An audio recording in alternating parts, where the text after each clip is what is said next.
Good morning, welcome to our intellectual quality और learning platform. तो हम अपने डेली करंट अफेयर सीरीज की ओर आगे बढ़ते हैं। उससे पहले कुछ मोटिवेशनल कोट्स के बारे में जानेंगे। जीत और हार आपकी सोच पर निर्भर करती है। मान लो तो हार होगी और ठान लो तो जीत होगी। इसलिए क्यों माने कि हम हार गए हैं, निरंतर प्रयास करते रहे, जीत एक दिन अवश्य मिलेगी। तो इसी के साथ हम अपने डेली करंट अफेयर सीरीज की ओर आगे बढ़ते हैं। उससे पहले आप सभी लोग टेलीग्राम ग्रुप पर जुड़ जाइएगा। यहाँ पे आपको सारे पीडीएफ प्रोवाइड होंगे हमारे यूट्यूब सेशंस के। तो चलिए 10 अप्रैल 2024 के सारे करंट अफेयर्स को डिटेल में कवर करेंगे, तो वीडियो के अंत तक बने रहिएगा। क्वेश्चन नंबर 1, हाल ही में एनटीपीसी ने किस राज्य की 220 मेगावाट की बरौनी स्टेज 1 परियोजना को अस्थायी रूप से बंद कर दिया है? तो राइट आंसर का बिहार। बिहार के हाल ही में एनटीपीसी को परमानेंटली क्लोज कर दिए हैं। जो 220 मेगावाट बरौनी स्टेज 1 प्रोजेक्ट को स्टार्ट किया गया था बिहार में, इसको हाल ही में बंद कर दिया गया है। ये एक national thermal power corporation limited का प्रोजेक्ट था, जिसमें 220 मेगावाट की एनर्जी को प्रोड्यूस की जाती थी, जो कहाँ पे लोकेटेड थे? तो बिहार के बरौनी में।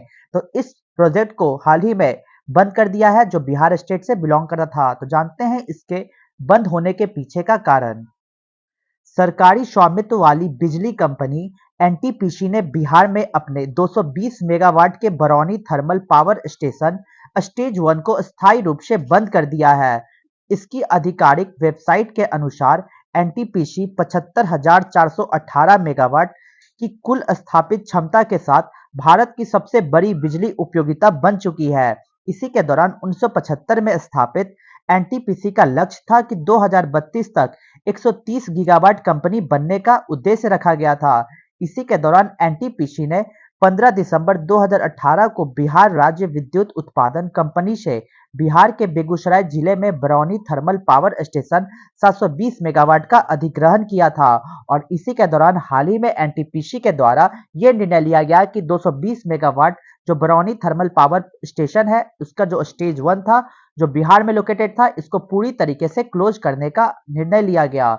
तो यहाँ तक आपको सारे पॉइंट्स को याद रखना होगा कि किस तरीके से नेशनल थर्मल पावर कॉर्पोरेशन के द्वारा ये जो 220 मेगावाट की बरौनी थर्मल पावर स्टेशन थी, उसको पूरी तरीके से बंद कर दी है, जो बिहार में लोकेटेड था। और साथ ही आपको ये भी पॉइंट्स याद रखना होगा कि national thermal power corporation limited के द्वारा ये लक्ष्य लिया गया था कि 130 गीगावाट की कंपनी को 2032 तक स्थापित करनी है। तो ये सारे फैक्टर्स को याद रखकर चलना होगा। तो चलते हैं अपने नेक्स्ट क्वेश्चन नंबर 2 की ओर।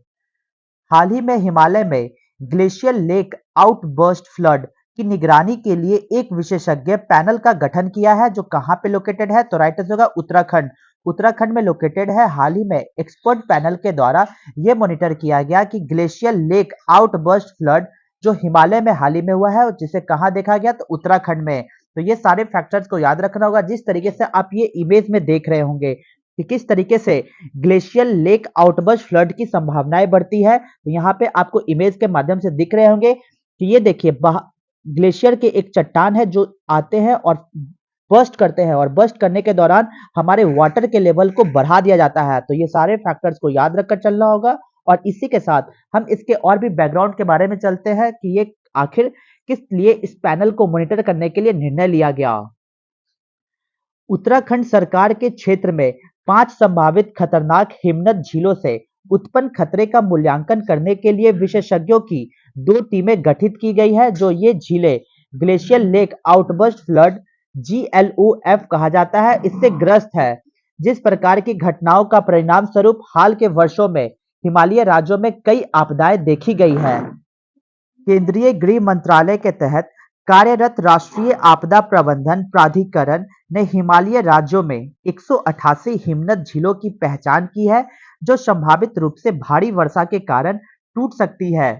इनमें से 13 उत्तराखंड में लोकेटेड है।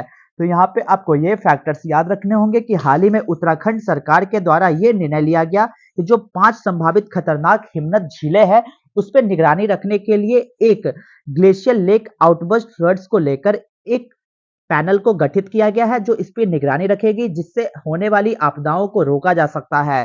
जो कहाँ पे लोकेटेड है सबसे ज्यादा? तो उत्तराखंड में देखा गया कि सबसे ज्यादा ग्लेशियल लेक आउटबर्स्ट फ्लड्स होने की संभावनाएं है। तो जानते हैं इसके और भी डिटेल फैक्टर्स के बारे में कि आखिर ग्लेशियल लेक आउटबर्स्ट फ्लड क्या है। तो GLOF जिसे हम लोग शॉर्ट फॉर्म में कहेंगे ग्लेशियल लेक आउटवर्ड फ्लड्स। मैं अब हर वर्ड को GLOF से रिप्रेजेंट करूंगा जिसका मतलब यही होगा ग्लेशियल लेक आउटवर्ड फ्लड। इसके बढ़ते जोखिम के जवाब में प्रारंभिक चेतावनी प्रणालियों को बढ़ाने के लिए उन्नत रेडियो प्रौद्योगिकियों को नियोजित किया गया। इसी के दौरान एक्सटेंडेड लाइन ऑफ साइट विधि उत्तराखंड जैसे दूर दराज के स्टेशनों पर चेतावनी संकेत प्रसारित करने के लिए ग्राउंड वेव सिग्नल का उपयोग भी की जा रही है। तो ये सारे फैक्टर्स को याद रखना होगा कि किस तरीके से GLOF से होने वाली आपदाओं को रोकने के लिए उत्तराखंड के सरकार ने रेडियो टेक्नोलॉजीज को डेवलप किया है ताकि अर्ली वार्निंग सिस्टम्स को डेवलप करके इससे होने वाली समस्याओं को रोका जा सकता है।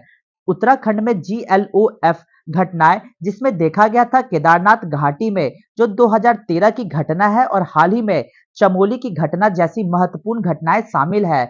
जलवायु परिवर्तन से प्रेरित जोखिमों के प्रति क्षेत्र की संवेदनशीलता को रेखांकित करती है। तो आपको ये भी फैक्टर्स याद रखना होगा कि जिस तरीके से आपने ये वर्ड सुनते ही आपके इमेज में आपके माइंड में ये वर्ड क्लिक हो गए होंगे कि आखिर ग्लेशियल लेक आउटबर्स्ट फ्लड क्या है। तो जैसा कि आप सबों ने सुना होगा कि केदारनाथ घाटी में 2013 में बादल के फट जाने की वजह से वहां पे काफी सारी समस्याएं को देखनी पड़ी थी, जिसपे एक मूवी बनी है केदारनाथ कर जो सुशांत सिंह राजपूत जी की मूवी थी। तो ये सारे फैक्टर्स को याद रखना होगा कि किस तरीके से ग्लेशियल लेक आउटवर्स्ट फ्लड को रोकने के लिए उत्तराखंड गवर्नमेंट के द्वारा एक परियोजना को बढ़ावा दिया गया ताकि होने वाली आपदाओं को रोका जा सके। तो ये सारे फैक्टर्स को याद रखना होगा। तो चलते हैं इसी के साथ हम अपने डेली करंट अफेयर सीरीज की क्वेश्चन नंबर 3 की ओर। हाल ही में चुनाव संबंधी जानकारी के लिए बुथ राबता वेबसाइट किसने लॉन्च की है? तो राइट आंसर होगा पंजाब। पंजाब गवर्नमेंट के द्वारा हाल ही में लॉन्च की गई बुथ राबता। तो जानते हैं आखिर इसका क्या रीजन है। पंजाब के मालेरकोटला जिले में जिला निर्वाचन अधिकारी और उपायुक्त डॉक्टर पल्लवी ने एक अनूठी पहल को शुरू की है जिसमें बुथ राबता नामक एक विशेष वेबसाइट का शुभारंभ शामिल है जिसका उद्देश्य जिले के लोगों को चुनाव संबंधी जानकारी प्रदान करना है। तो जानते हैं कि क्या रीजन है जिसके वजह से इलेक्शंस ऑफिसर के द्वारा बुथ राबता को लाया गया है। तो ये boothraabta.com एक वेबसाइट है, न केवल मतदाताओं बल्कि मतदान कर्मियों को भी किसी भी स्थिति में मदद करती है।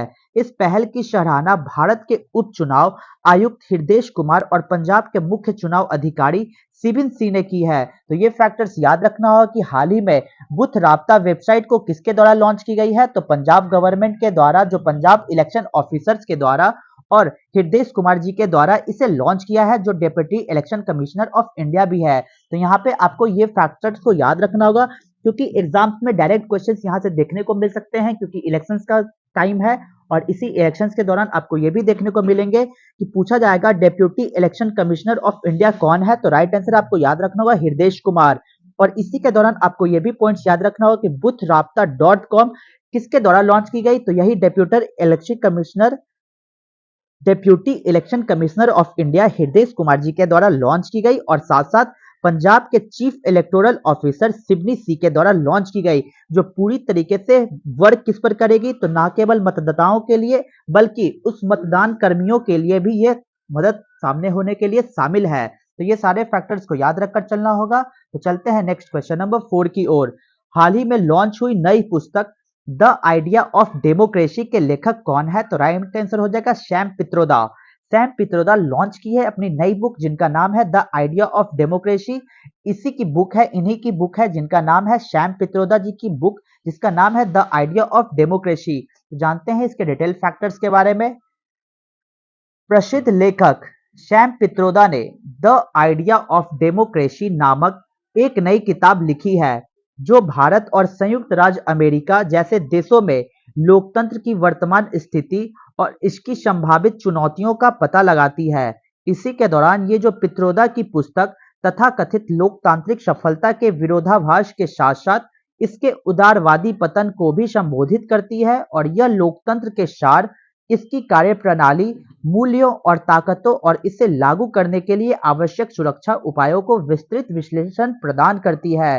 तो सबसे इंटरेस्टिंग फैक्ट्स आपको याद रखना होगा कि हाल ही में सैम पित्रोदा जी के द्वारा एक बुक को लॉन्च किया गया। उस बुक का नाम क्या है? तो द आइडिया ऑफ डेमोक्रेसी उस किताब की नाम है। इसी के दौरान इस पुस्तक का उद्देश्य क्या है? तो इस पुस्तक का उद्देश्य है कि विशेषकर युवाओं के बीच लोकतंत्र के अर्थ और आने वाले युग में इसके अस्तित्व और समृद्धि में उनकी भूमिका पर संवाद को प्रोत्साहित करना है। तो ये सारे फैक्टर्स को याद रखना होगा कि हाल ही में द आइडिया ऑफ डेमोक्रेसी पुस्तक को किसने लॉन्च किया है, तो सैम पित्रोदा जी के द्वारा लॉन्च की है, जिनके ऑथर ही सैम पित्रोदा जी है। तो ये सारे फैक्टर्स को याद रखना होगा। तो चलते हैं नेक्स्ट क्वेश्चन नंबर 5 की ओर। हाल ही में छठा अंतर्राष्ट्रीय रैपिड फीडे रेटेड शतरंज टूर्नामेंट कहां आयोजित किया गया है, तो राइट आंसर होगा आईआईटी मद्रास।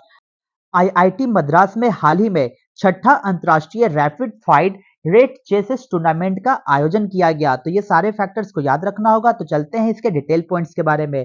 भारतीय प्रौद्योगिकी संस्थान मद्रास ने अंतर्राष्ट्रीय शतरंज महासंघ रेटेड रैपिड शतरंज टूर्नामेंट की मेजबानी की और यह चेन्नई में आयोजित छठा शास्त्र रैपिड फीडे रेटेड शतरंज टूर्नामेंट है।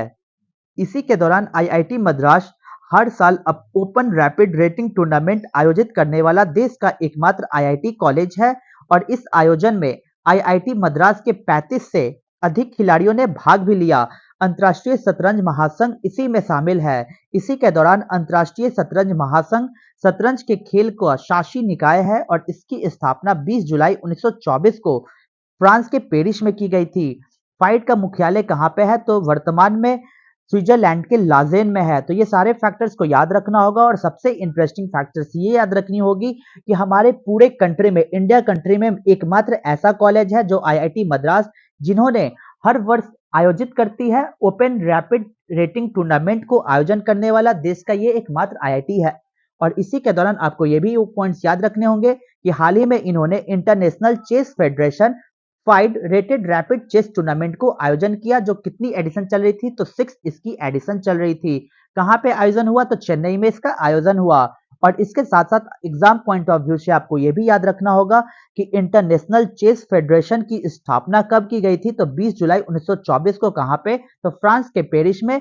इस चेस फेडरेशन का हेडक्वार्टर कहां पे है, तो स्विट्जरलैंड के लुसाने में इसका हेडक्वार्टर है। तो ये सारे फैक्टर्स को याद रखना होगा। तो चलते हैं नेक्स्ट क्वेश्चन नंबर 6 की ओर।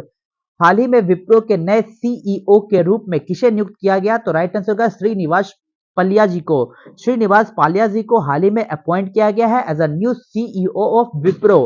तो जानते हैं इसके डिटेल पॉइंट्स के बारे में।